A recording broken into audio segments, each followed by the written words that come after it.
Good evening, ladies and gentlemen. I will call our July council meeting to order. Welcome each of you here tonight and those of you that are watching online. We're glad that you've joined us. Our meeting promises to probably be pretty lengthy tonight. We have a pretty full agenda. So I would ask Minister Kimberly Ashton of First Baptist Church if she would come forward and do the invocation for us tonight. We're glad to have you and Reverend Ashton with us. Thanks for joining us. Thanks for taking time out of your schedule to come and be a part of tonight. Good evening, council members, members of the community, officials. Let us pray. Thank you for this opportunity. Let us pray. Most gracious and heavenly Father, we come before you as humbly as we know how, Lord, thanking you for allowing us to see another day. Lord, please assign your wisdom to this council meeting, God, and let all of the decisions be made that you would have be made, Lord. Protect our law enforcement, God, and protect our community, Lord. Protect our nation, God. Thank you, Lord, for allowing the council members to be here and give the authority that you bestow upon them, God. Please bless every one of their families, Lord. Bless everyone who's represented here, God, and under the sound of my voice, God. Just provide your umbrella of protection over our whole community, Lord, and our nation, God. Please bless us in a mighty way so that we may help others, Lord, as you would see fit. In the name of Jesus, we just, again, thank you for this opportunity, and we pray. In the name of Jesus, amen.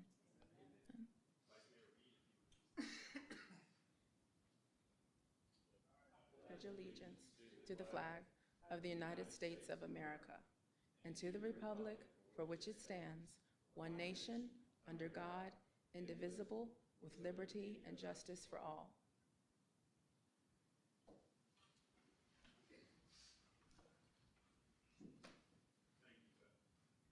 Thank you both.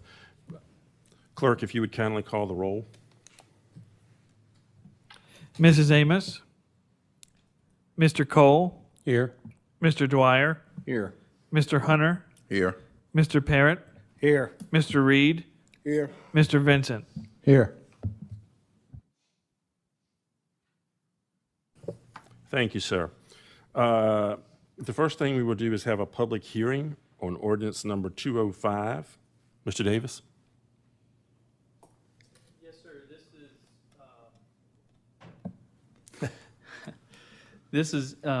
This ordinance is in relation to making an amendment to the zoning ordinance to allow by conditional use permit townhouse dwellings in the B3 district.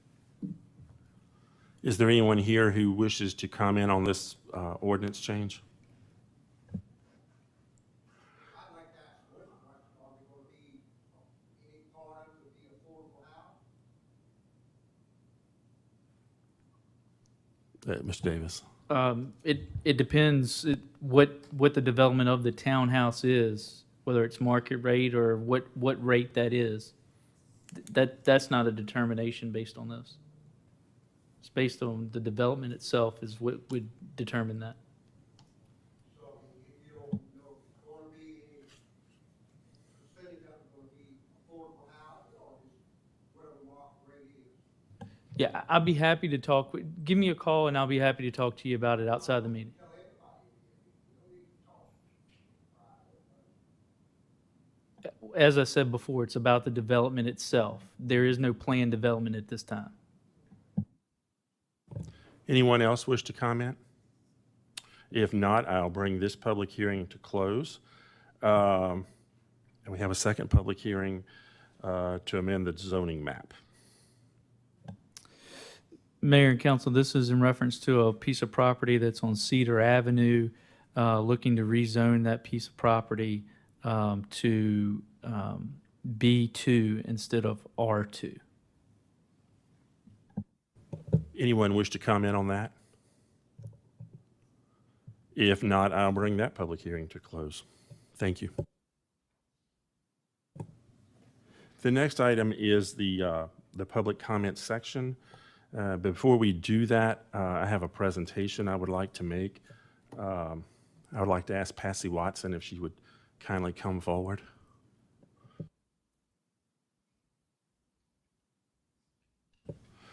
I will ask the clerk to read this proclamation. The intention was to present this a week or so ago when there was a gathering, but regrettably, there was no one able to be present to present it. So thank you for coming tonight so that we could present you with this, and thank you for all of the work, hard work that you've done with Farmville Cares and for all the people that have worked with you. It's great to have wonderful workers, but it's the leadership and the person at the top that brought it all together, and that would be you. So clerk, if you'd kindly read the proclamation. Proclamation of Appreciation for Patsy Watson. Whereas Miss Patsy Watson has served with remarkable leadership and dedication for the past 16 months as part of Farmville Cares and the South Central Virginia Nonprofit Network, and whereas her outreach during the COVID-19 crisis has been extraordinary in securing the help of agencies and individuals, and whereas her efforts have positively affected the emergency needs of hundreds of families in this community, she has dropped everything to get food, clothing, and furnishings to individuals in crisis. And whereas Ms. Watson has worked closely with the local Virginia Department of Health in supporting and recruiting volunteers for the vaccination clinics, and whereas, in the words of her fellow volunteers, she has been the biggest volunteer of all. Now, therefore, I, David E. Whitus, Mayor of the town of Farmville, Virginia, join with the residents of the town in extending sincere appreciation to Miss Patsy Watson in recognition of her invaluable dedicated service to our community. In official recognition thereof, I fix my signature and the town seal, and I am proud to present this to you for all of your hard work.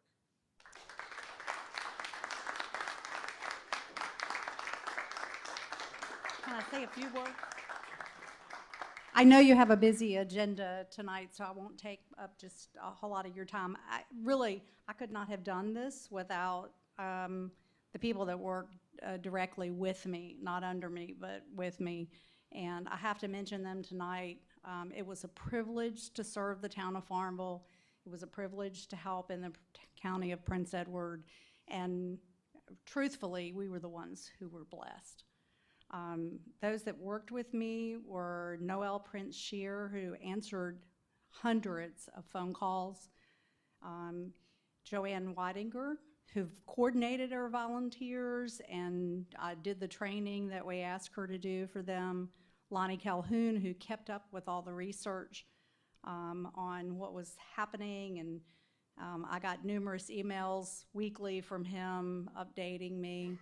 And Tanya Stinson, who manned and answered our Spanish helpline, and Mary Jo Stockton, who helped with the 2 broadcast functions that we did with the virtual town halls and the remembrance vigils. And I'm devoted to these people, and I'm devoted to the town and the county, and this is really nice. Thank you so much. I appreciate it. Thank you for all your hard work.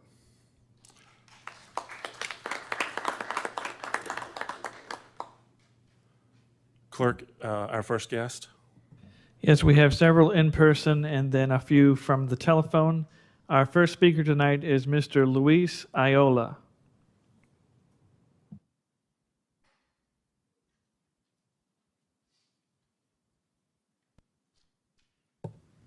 Good evening, sir. Good evening. Good evening, Mayor and members of the Town Council. My name is Luis Oyola. I am Director of Organizing at Legal Aid Justice Center. I live in Charlottesville. So for the last 2 months, you heard testimony from people detained at ICA Farmville, their loved ones and coalition members of the Free Them All Virginia Coalition urging you to withdraw from your contract with ICE and ICA. National organizations such as ACLU and Detention Watch Network gave the national scope of why Farmville specifically, and of the dozens of detention centers across the US, why Farmville specifically needs to shut down immediately. There is a very specific history of abuse, medical negligence, retaliation, and shady dealings in that place. You've heard so many testimonies of people detained in Farmville and their loved ones, and you will hear another one tonight.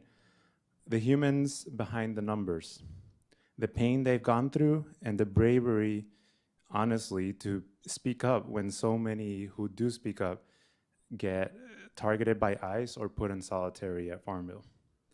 I understand that the town council isn't the only player in this contract, but you are the key player in this specific contract, and as you signed it with ICE, and it is your imperative and within your power to withdraw from the contract. The federal government has a big role in this, and what would happen if the town council were to withdraw? We are clear Farmville needs to shut down, the people there to be released after all they've been gone through, and we are working on the federal front to pressure them on that as well. I thank the mayor and town attorney for your attention last month, and the town council for listening to all the testimonies last month and the previous month. And thank you, town manager, for your response to the coalition. This is serious, and we will keep coming until the town council ends the contract with ICE and ICA. Thank you for your time again, and this evening I do have to drive back to Charlottesville, but I appreciate your time and I appreciate your attention, and I look forward to hearing more from you. Thank you. Thank you, sir. Next guest. Vicky Page.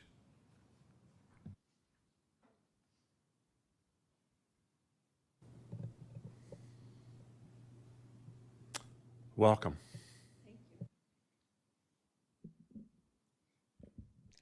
I'm Vicki Page, and I'm here on behalf of the Friends of the Barbara Rose Johns Farmville Prince Edward Community Library. Oh, he's already started my countdown. I would like to, I was going to ask to forgo that until I have Town Council members Mr. Vincent and Mr. Hunter join me.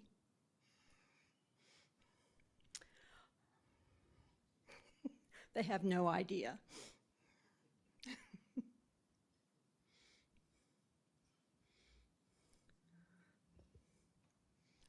Thank you, gentlemen. The Friends of the Library met at our first fiscal meeting of the year this Monday, and during the meeting I brought it to the attention of the board that in tonight's meeting, agenda item number 11, you all are going to assign committee assignments, and that Mr. Vincent and Mr. Hunter are going to be assigned to the library committee. And I also suggested that we consider awarding honorary membership to our Friends Association to Mr. Hunter and Mr. Vincent. And during a brief discussion, everybody unanimously agreed, and the motion was passed unanimously. So I have certificates of appreciation for each of the town council members, bestowing honorary membership in recognition and appreciation of their work on the town council in support of the Barbara Rose Johns Farmville Prince Edward Community Library. One for Mr. Vincent and one for Mr. Hunter. And I also have 2 little goodie bags for each of you. Thank you. You're very welcome. Thank you. That's all I have. Thank you, Mr. Mayor. Thank you very much. Congratulations, Councilman Hunter and Vincent. They will expect big things from you. Next guest, clerk. Stacy Barden.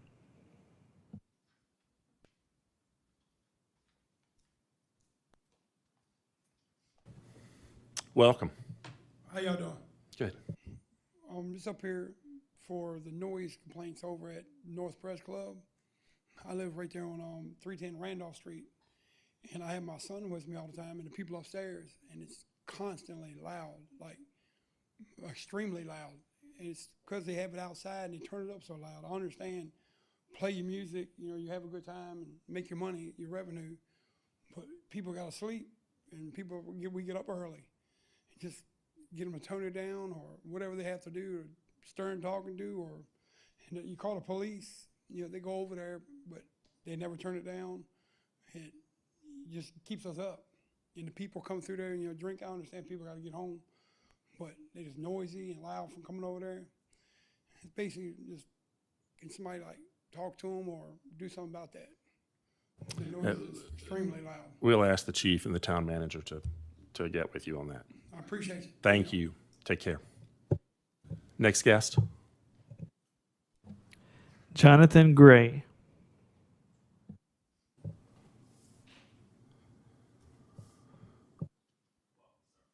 Welcome, sir. Thank you. Good evening.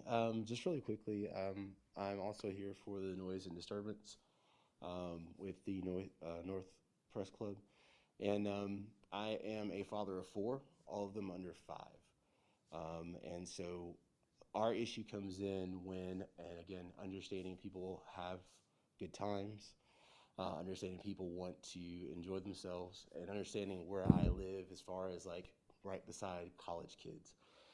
So taking all that into consideration, but with that being said, during college time, so like right now, if you go over there on a Thursday, Friday, Saturday, it's not bad, it's not crazy, it's not super noisy.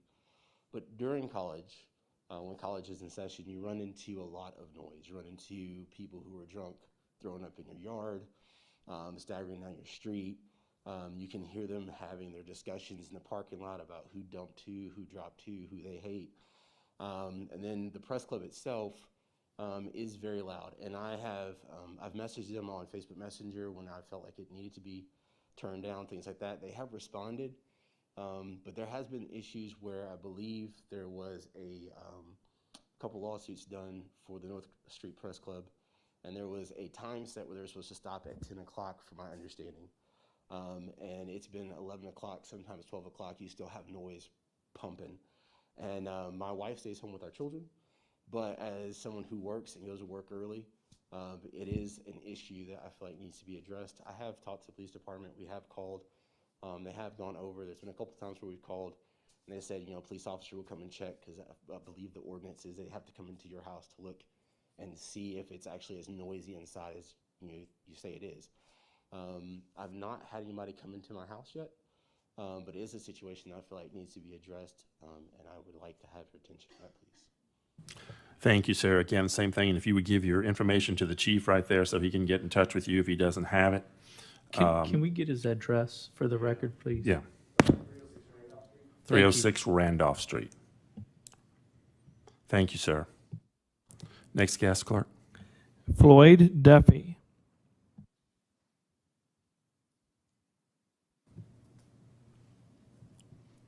Welcome, sir. Of course, I've been here before, brought this loud noise problem up in front of y'all. Nothing ever got done. Chief of police, he don't do nothing. So, I mean, what's the point in us coming in here telling you people? You ain't doing nothing. Miss Amos, she ain't even here. She hasn't done anything to help us out. If this mess was in y'all's backyard, it wouldn't be happening. But since it's in our backyard, y'all don't give a hoot. You know, I mean, what's your problem? What part of this mess y'all don't understand? It's been going on for over 2 years. And you talking about the chief of police. Chief of police, they won't even come to our house. They say, oh, we got to come in and listen to the music. Get up and get dressed. Wait on them. They don't come. Call 911 again. They said, oh, they didn't figure they had to. You know, we pay taxes too. We paid our taxes.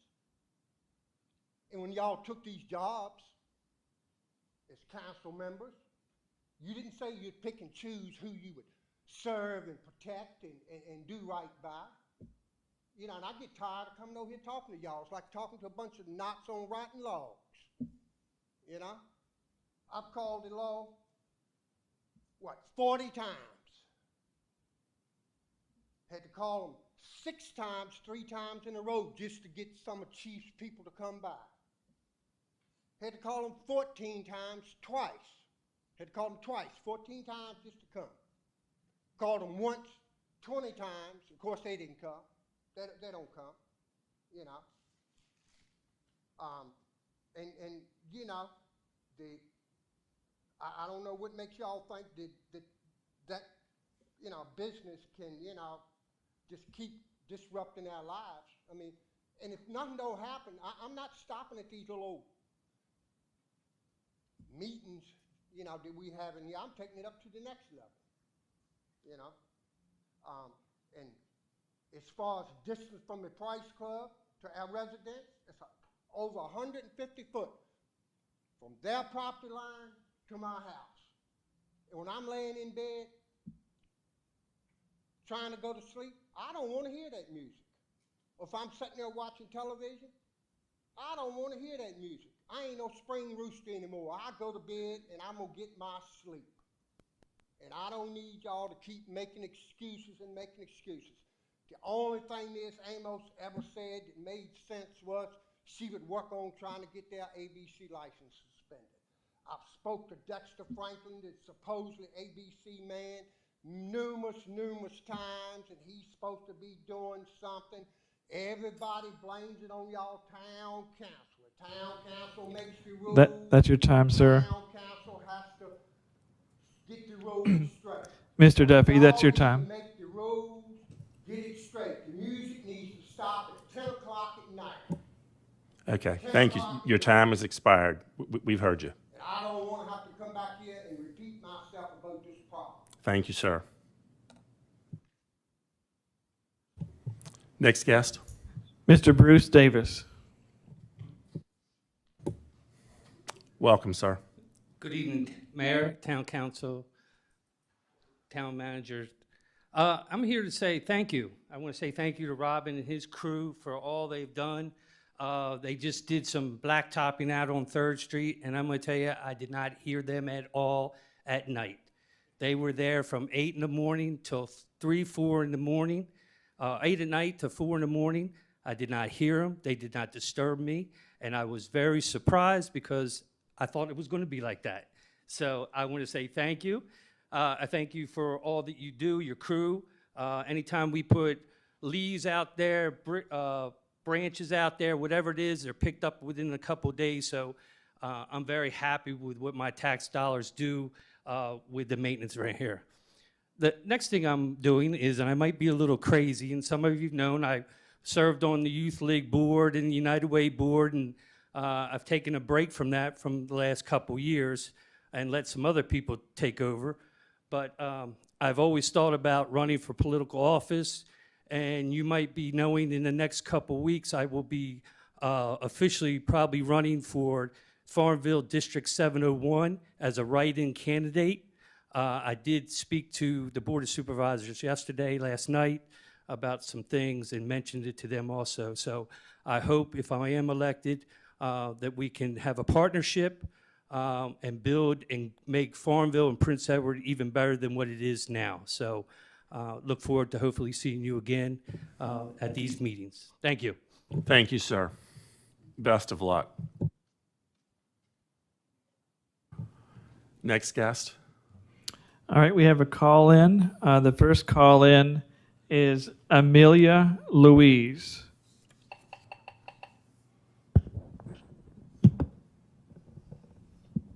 Hi, I'll be playing testimony in French and then translating, so here is the testimony. Ok, je suis détenu d'immigration attendue depuis 6 mois 2020. Et à mon arrivée, j'étais presque comme malade. Et quand je suis arrivé ici, j'ai contacté le cours de médecine du temps de la réadaptation. Et après le cours de médecine, j'ai beaucoup de maladies qui sont référées à moi. Est-ce que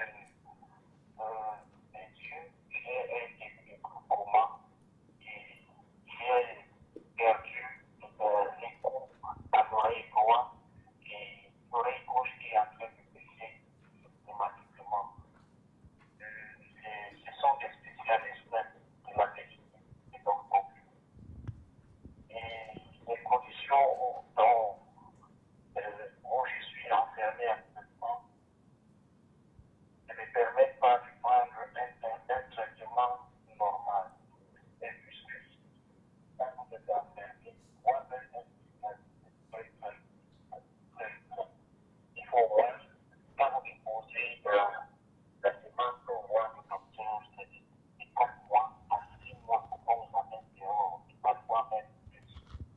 Ici, la preuve, parce que le docteur Monsieur a demandé que je rentre le mois, la fin du mois de mars jusqu'aujourd'hui, je n'ai plus jamais. Ils m'ont proposé de faire aller avant. Et le système est la motivation. Nous n'avons installé une fois, et soit disant que nous ne sommes pas nombreux. Bon, la nourriture, la pénurie, on n'en a pas. Les récréations sont très limitées. On n'a pas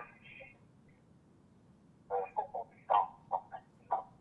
Et toutes les nuits là où nous sommes même enfermés, toutes les nuits, on n'a pas de climatisation, il fait tellement chaud. Et on ne sait pas ce qui se passe. Bon, mais à voir comment les choses vont, c'est comme si travaillaient pour que psychologiquement nous soyons affaiblis. Chacun de nous puisse nous parler. Oui, les conditions dans lesquelles on nous retient ici, je vous assure, c'est catastrophique parce que tout est fait pour que tout est psychologique pour que bon, on se décourage. C'est comme si les petits font seulement, ils sont là pour se faire de l'argent. Donc, ce n'est pas rien qui est à notre avantage, que ce soit dans notre système. Donc, il n'y a rien qui est à notre avantage. Donc, il préférable si on peut vraiment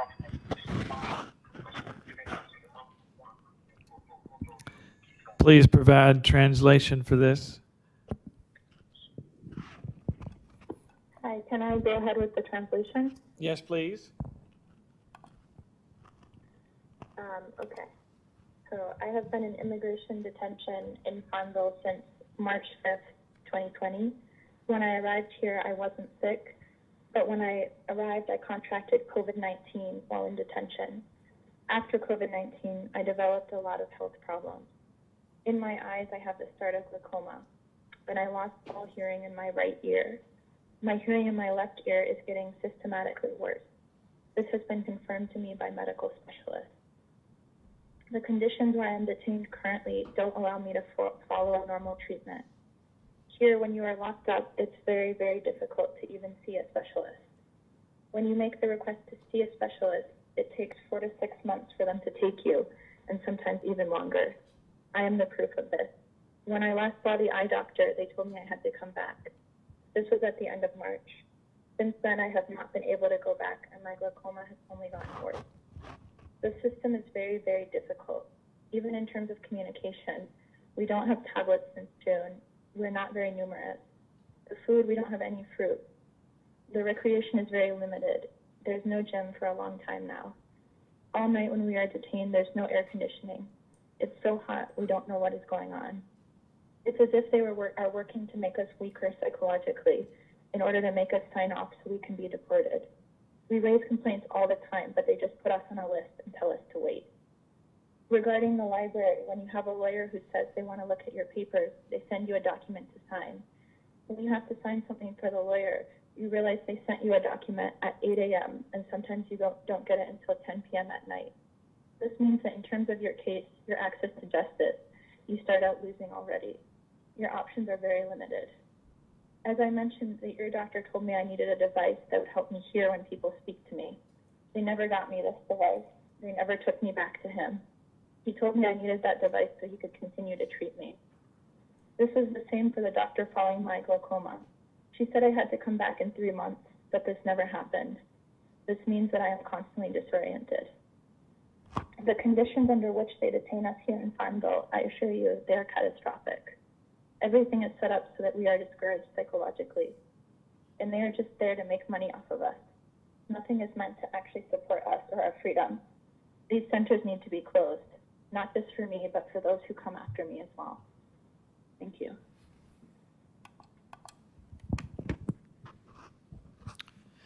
Our next caller is Jesse Franzblau. Thank you. My name is Jesse Franzblau. I'm a senior policy analyst with the National Immigrant Justice Center.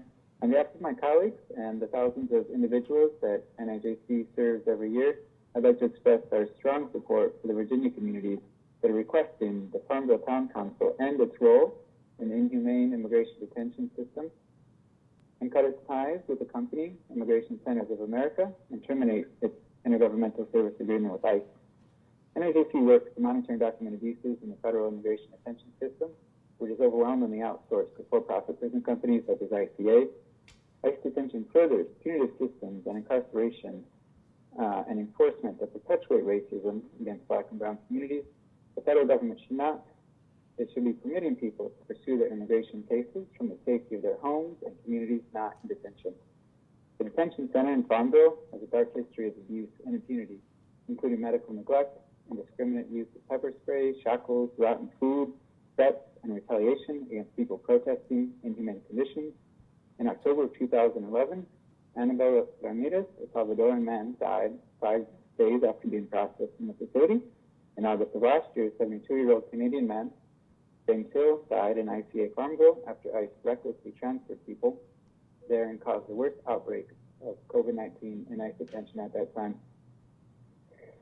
In spite of a long record of atrocity, the company ICA has aggressively pursued ICE contracts and efforts to expand to new states, paid lobbyists, and tried to convince towns to take on new facilities. To date, those efforts have been rejected everywhere except for Farmville.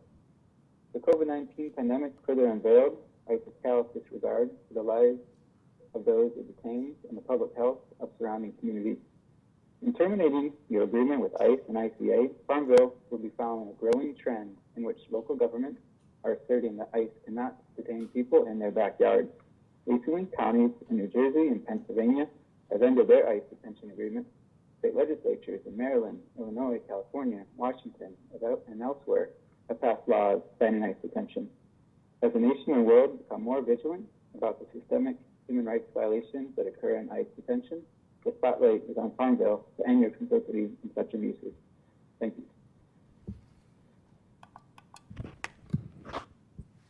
Our last caller is Caroline Campos. I do not see her number on the line as we sit.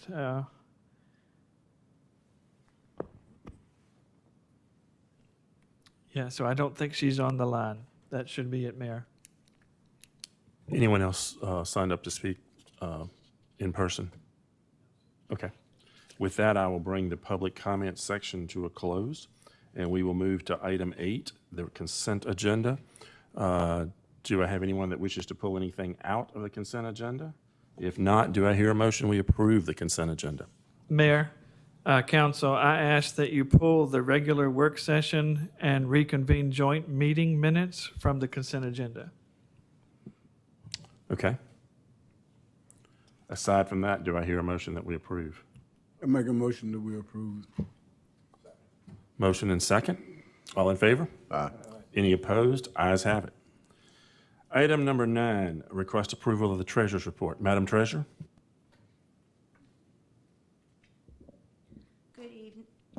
Good evening. You have June's preliminary Treasurer's report before you. We received fourth quarter highway fund payment. We have not paid for the paving bill, which will come out of the street maintenance fund, so that is something to take into consideration. Our transfer was made from the general fund to the restricted set-aside fund for the balance of the $500,000 that it owed, so we are back at not owing anything else to the set-aside. Do you have any questions? Any questions? If not, I'll entertain a motion to approve the Treasurer's report. I make a motion to approve the Treasurer's report as presented. Second. Motion and second. All in favor? Aye. Any opposed? Ayes have it. Item 10, request authorization to advertise the 2021 Town Council meeting dates as were presented in your council packet. Do I hear a motion? Move that we authorize advertisement of the 2021-2022 Town Council meeting dates. Second. Motion and second. All in favor? Aye. Any opposed? Ayes have it.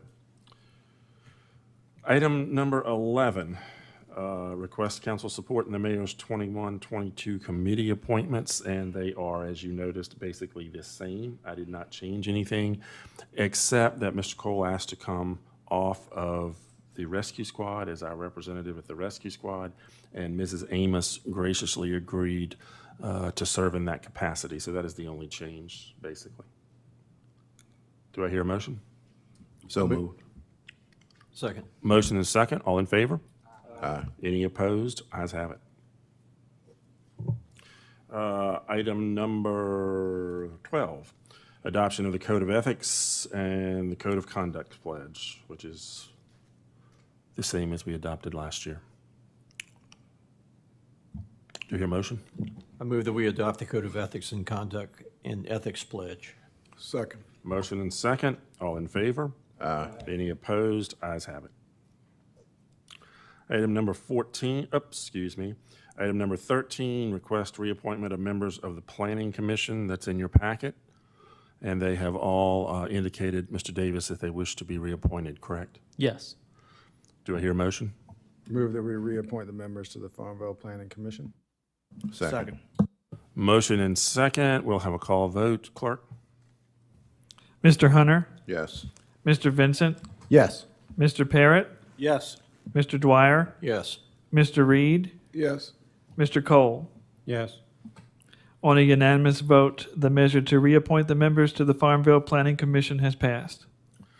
Thank you. Item 14, request adoption of ordinance number 205. Mr. Davis? Mayor, as I stated before, it's to amend Article 3, Section 29-22 of the Town of Farmville Town Code, allowing townhouse dwellings in the zoning district B3 with a conditional use permit. You have my staff report as far as in detail. With this, it would allow mixed type of use in residential and commercial. Do I hear a motion? So moved. Second. Motion and second. Any additional discussion? If not, the clerk will call the roll. Mr. Cole, Yes. Mr. Hunter, Yes. Mr. Vincent, Yes. Mr. Parrott, Yes. Mr. Dwyer, Yes. Mr. Reed. Yes.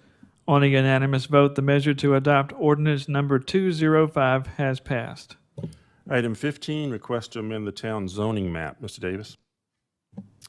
This is in reference to parcel number 0023A092000-001.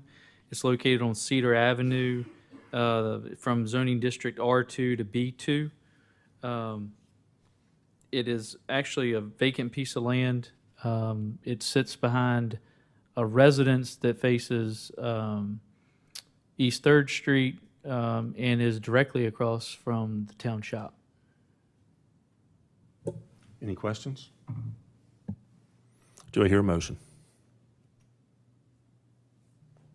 I make a motion we amend the Town of Farmville zoning map to rezone parcel number 0023A09220-001, located on Cedar Avenue from zoning district R2 to zoning district B2.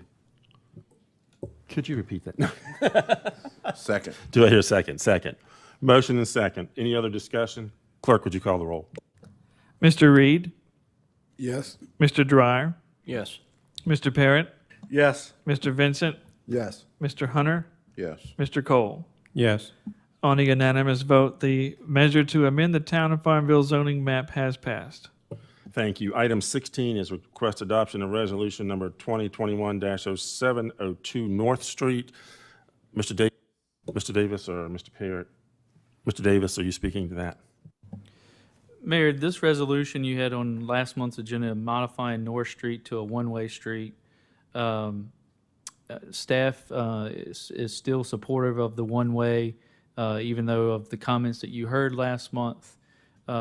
We believe that there's benefit in making it one-way.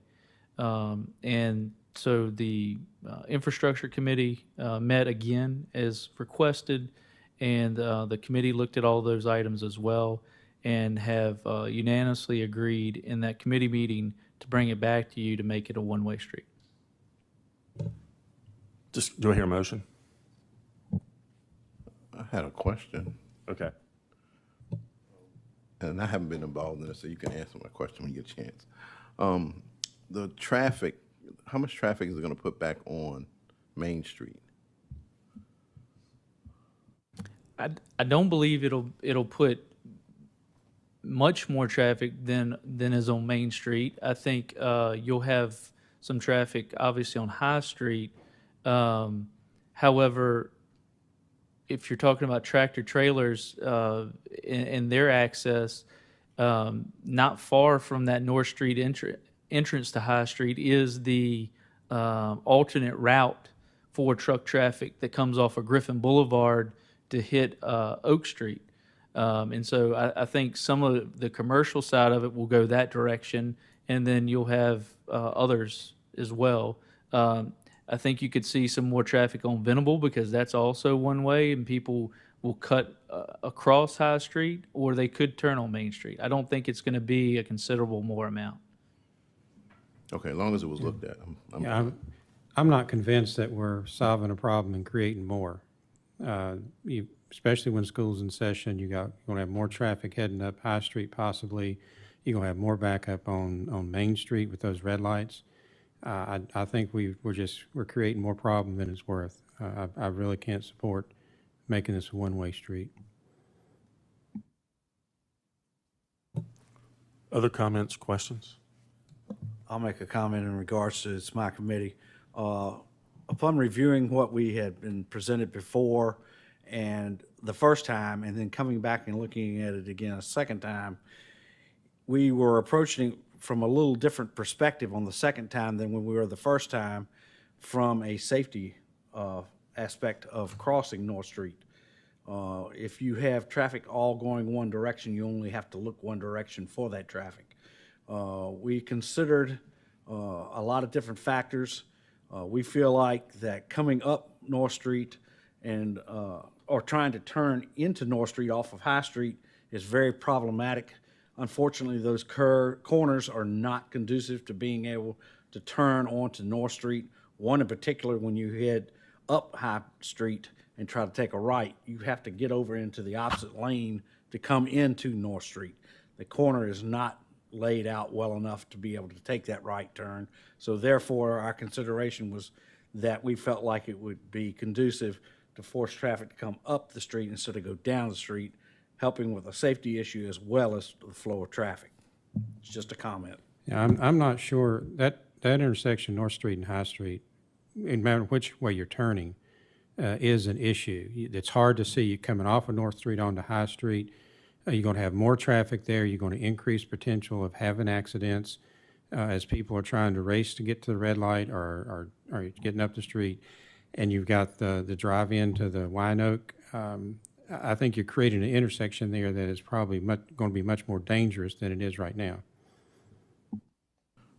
I know, did y'all look at the doing the parking by time or removing the parking or putting that? I know it's a 10-minute parking limit on the Farmville Hurl side, the upper end.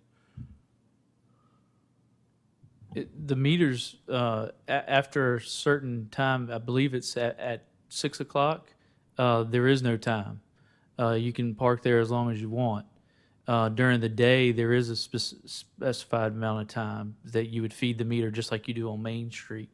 Would it have been easier to remove the meters, leave it at 10 minutes so it doesn't affect the Farmville Hurl parking, but it still widens the street later on during the day when most traffic will come through? Actually, tractor trailers for the Wine Oak end up parking in that 10-minute parking to unload for the Wine Oak. So you've got two different developments there that has changed that street than in the past. You just brought up another problem. I never saw a tractor trailer unload in 10 minutes. Right. Exactly.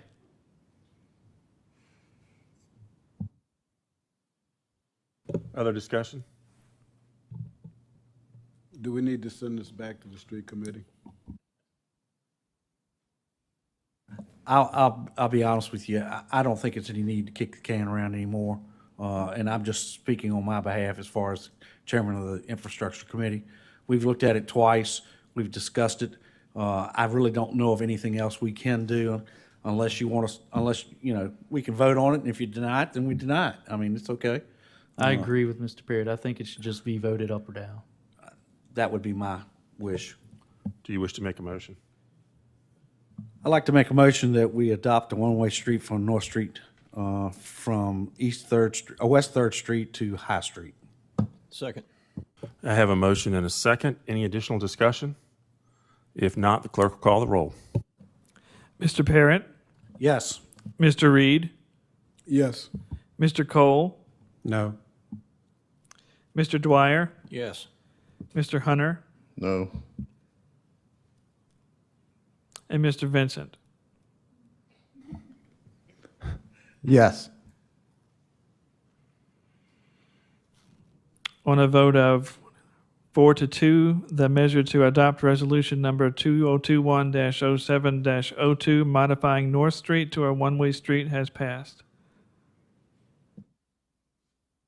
Thank you, sir. Item number 17. Request adoption of resolution number 2021-0703 retiree benefits. Mr. Davis?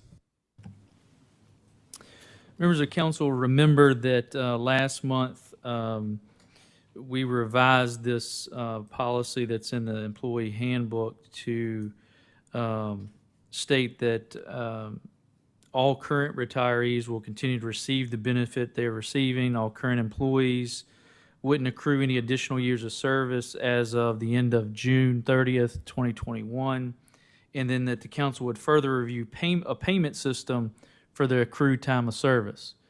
And so this particular resolution tonight is pertaining to those that have 25 years of service or more that the Finance and Ordinance Committee has taken up. It has been in the past, every year when we have an audit, there's an actuary done on our liability, so any benefits and what that liability is for future costs. I'm not going to give you probably the exact number, but it's probably over, the last time we looked, it was over $1.5 million in liability for this benefit into the future that it costs the town. They have always calculated that benefit on someone retiring at age 62 because we did not have an age in our policy. And so they use the age of 62 because traditionally that's the earliest someone can retire and draw a reduced Social Security benefit. And that being said, that's what that $1.5 million or a little over that is been calculated upon. It has been talked about that this benefit needs to be changed because in the past, current retirees get it for life, which makes that liability even more expensive long term. So it was talked about by the Finance Committee to set a set age, and then also was talked about a age that it would end. However, when you start talking about ending ages, we have a vast array of ages currently in the workforce. We still have employees that are almost in their mid-70s working for the town of Farmville. And so if you said 62 to 72, I'm using those as hypothetical, you have some employees that would never get this benefit at all. And so that would exclude them from this payment system totally. So the Finance and Ordinance Committee decided to recommend setting the age at 62 for retirement, and anyone over 25 years of 25 years of service or more would get that benefit when they retire, not just the date, but the year they turn 62, they would be eligible. So let's say your birthday's in December, you can retire in January, get the benefit, and you would draw it for 10 years. And then after 10 years, the benefit would no longer be given to that retiree.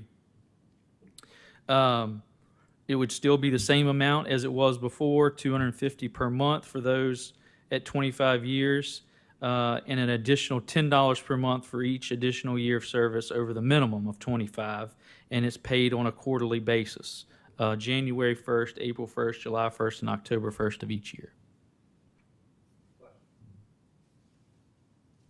Excuse me, question.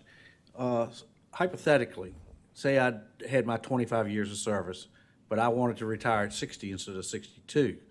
Would I not be able to be eligible for that benefit?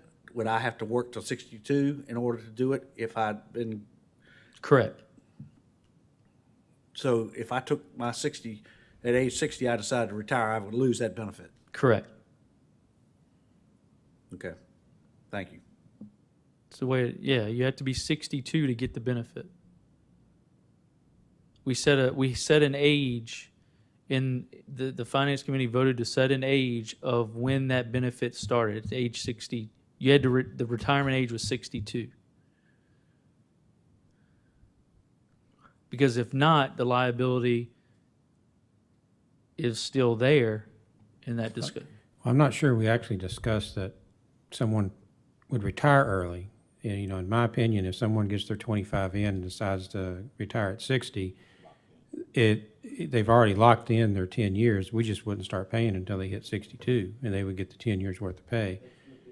Yeah, that, I They mean, still I get their don't, compensation? yeah, I don't think we can penalize somebody. That's what I was making Right. sure of. Right. They just can't start drawing it till they're 62. They have to have 25 years, and they obtain the age of 62, they can start drawing it. We would have to bring this back then at another meeting, because the resolution doesn't read that way. Yeah. Yeah, I was going to say. And that's not, I mean, that was not my understanding of the vote at that meeting, was the retirement age was 62, so when you retired, you had to retire to get this benefit. Let's do this. Let's send it back to the Finance Committee, rework it, and bring it back next month. Okay? Okay. Where am I? Number 18, request on behalf of Matt Sorensen to close a portion of 2nd Avenue Extended. Mr. Davis?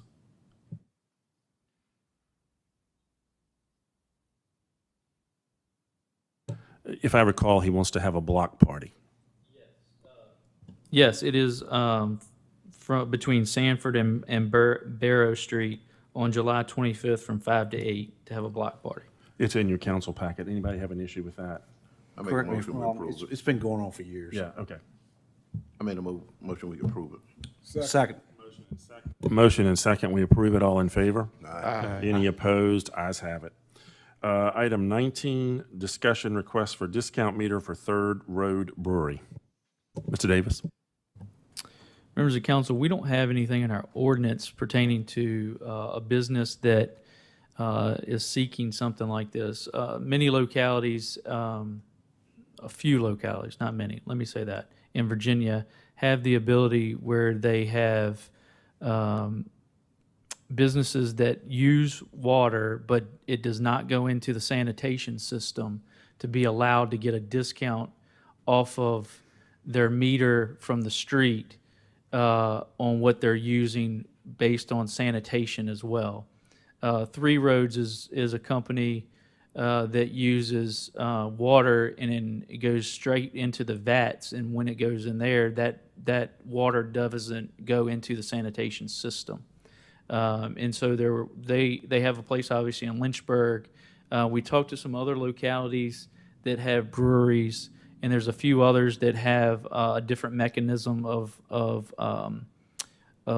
deducting the cost, if you will, on water based on a separate meter or some other type of process.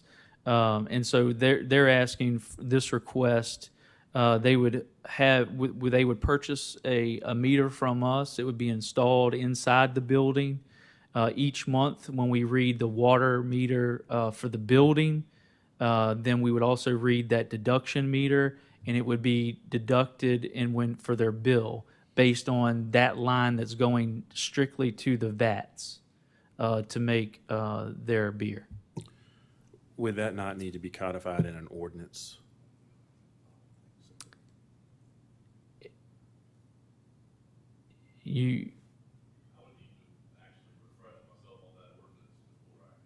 Yeah.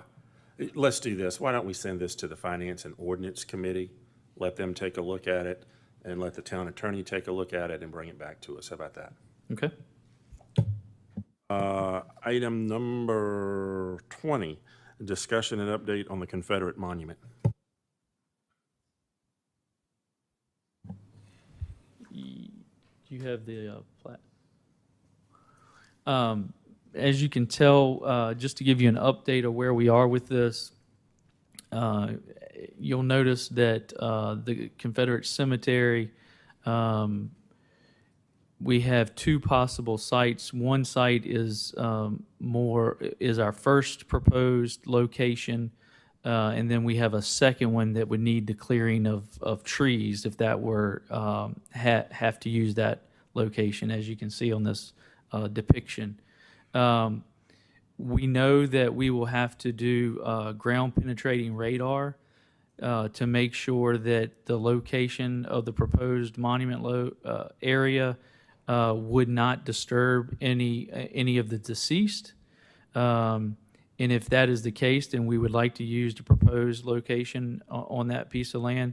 These two locations were primarily selected because it would, based on the contour of that land, it is flat relatively in those locations and would not need for land disturbance as much, which would add to our cost in relocating.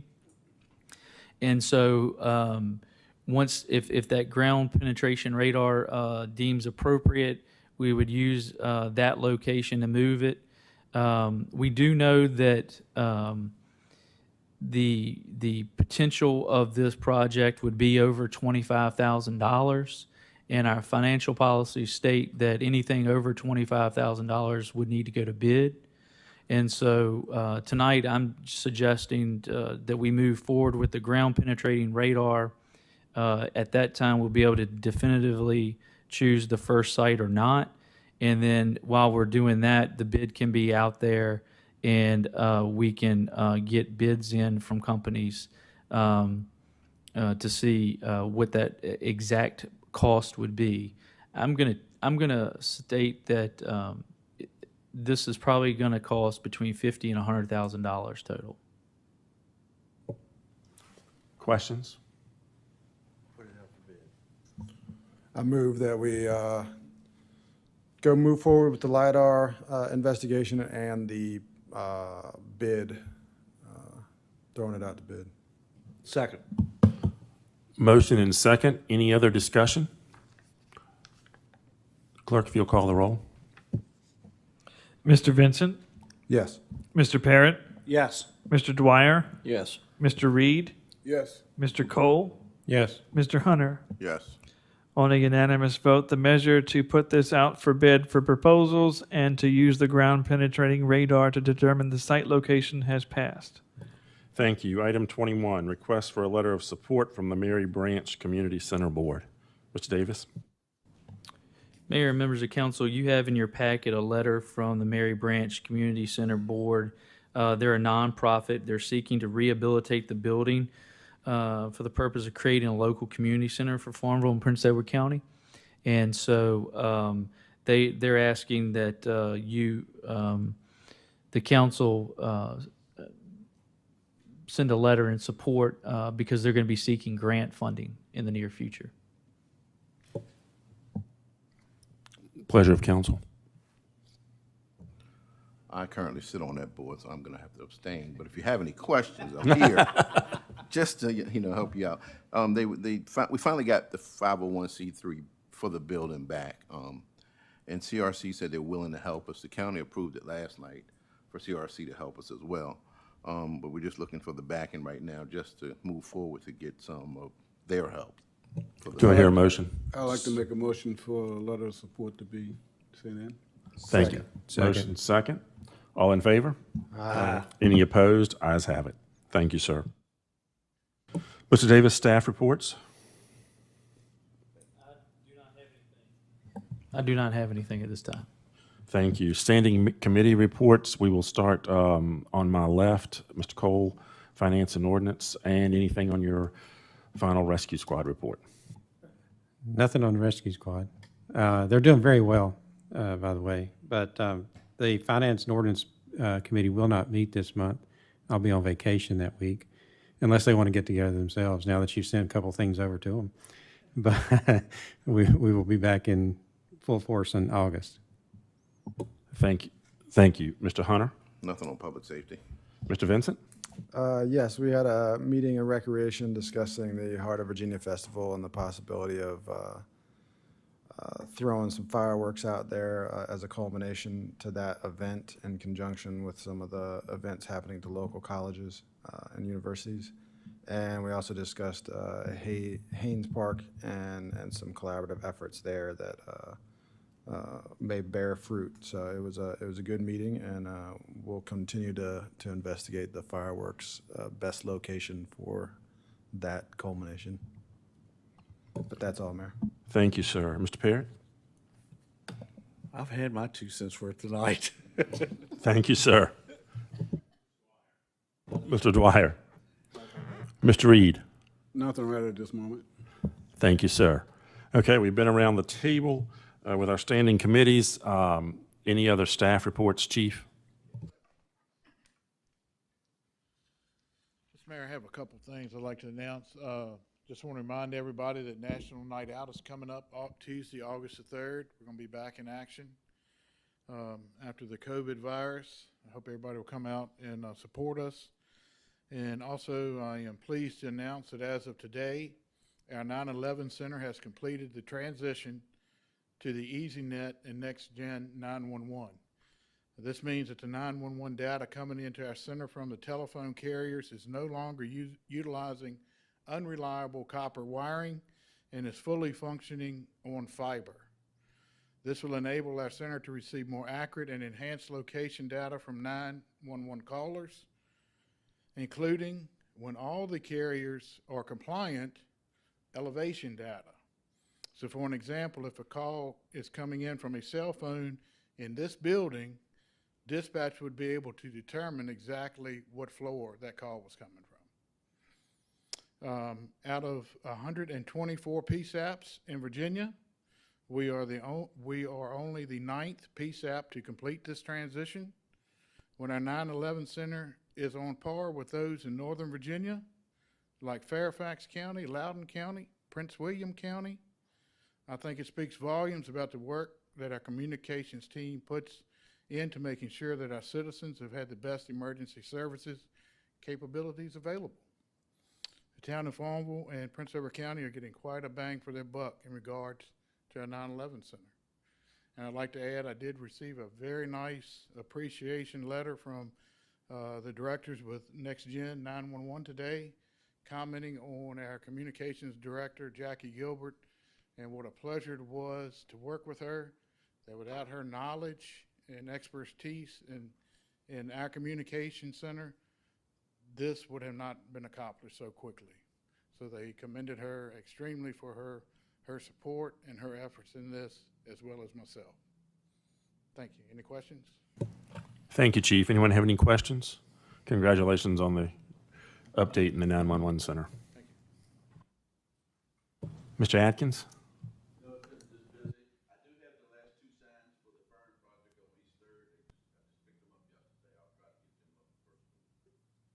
Great, thank you. Okay. Anyone else? I won't specifically go around the table, but anyone else have anything? I just have one thing, but I know the chief is working on South Virginia Street, but I'll get with you after the meeting. I don't know what else we can do about the problem, but some of the people feel like they're being targeted if they call the police, and then if it's a loud noise complaint, they call the police and they have to come inside their house, their neighbors will see it.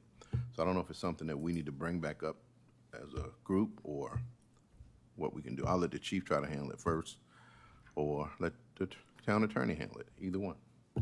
Thank you. Anyone else have anything? Just since Ms. Page is here and I see Mr. Ewing back there as well, I'd like to comment that my 2 girls have thoroughly enjoyed the summer reading challenge this year, so I appreciate y'all's efforts there. Thank you. Anyone on this side have anything? If not, I will entertain a motion to do our closed session.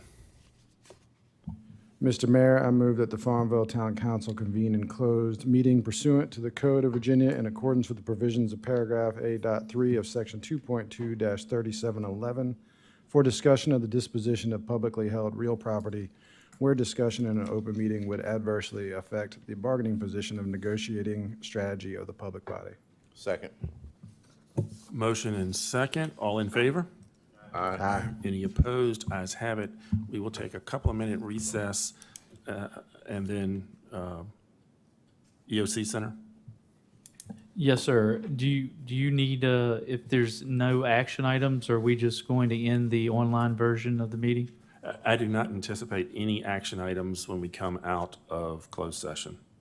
In fact, there's nothing in closed session that will require action items. So yes, we can do that. Thank you. And I see there's two. Do I need to read both these? Yes, both of them.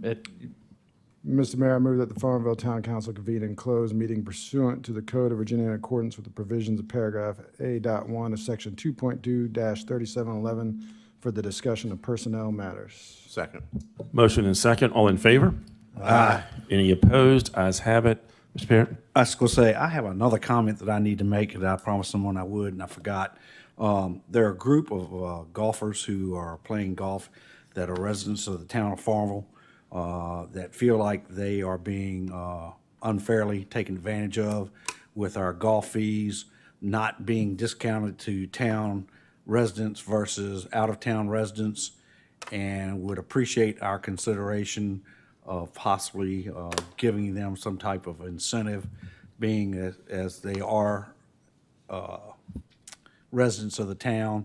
They feel like that they're not being offered fairly discounts that they should be entitled to, being town residents versus non-residents of the town.